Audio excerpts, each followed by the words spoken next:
ভারতের হুঁশিয়ারিতে 180 ডিগ্রি পাল্টি খেল বাংলাদেশ। বাংলাদেশের পক্ষ থেকে ছাত্রনেতা হাসনাত লাগাতার সেভেন সিস্টার্সকে কেটে নেওয়া হবে, সেভেন সিস্টার্সকে উত্তপ্ত করা হবে, বাংলাদেশ ভারতকে আলাদা করে দেবে, বিচ্ছিন্ন করে দেবে, এই ধরনের সস্তা আওয়াজ লাগাতার কিন্তু দিচ্ছিল শেষ দুদিন ধরে। ঘটনার সূত্রপাত বাংলাদেশের ছাত্রনেতা ওসমান হাদির গুলিবিদ্ধ হওয়ার ঘটনাকে কেন্দ্র করে। বাংলাদেশ দাবি করে যে ওসমান হাদিকে যিনি গুলি করেছেন তিনি ভারতের মাটিকে কাজে লাগিয়ে এই অশান্তকর ঘটনাটি ঘটিয়েছে। ভারত প্রথমেই সেই দাবিকে রিজেক্ট করে এবং সম্পূর্ণভাবে এর তীব্র প্রতিবাদ জানায়, কিন্তু হাসনাতের মতো ছাত্রনেতারা এর পরেও থামে না।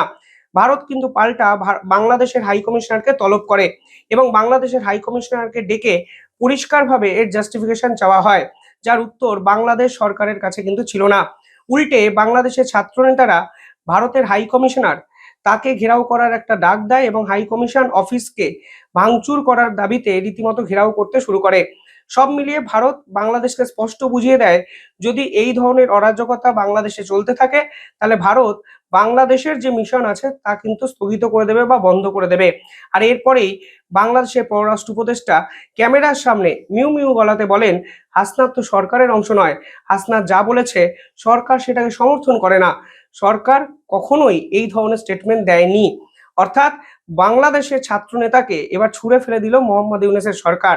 নিজেদেরকে বাঁচাতে এবং ভারতের হাত থেকে নিজেদেরকে রক্ষা করতে হাসনাতের সঙ্গে যে বাংলাদেশ সরকারের কোনো যোগ নেই সে কথা ক্যামেরার সামনে আন্তর্জাতিক মঞ্চে এবার তুলে ধরলো বাংলাদেশের পররাষ্ট্র উপদেষ্টা।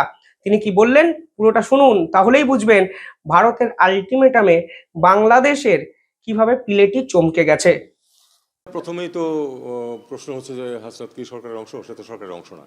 কাজে সরকারের বক্তব্য যদি হতো সেটা হয় আমি বলতাম, আর নয়তো সরকারের যেই সর্বোচ্চ অফিস সেখান থেকে বলতো। কাজে এটা অনেকটাই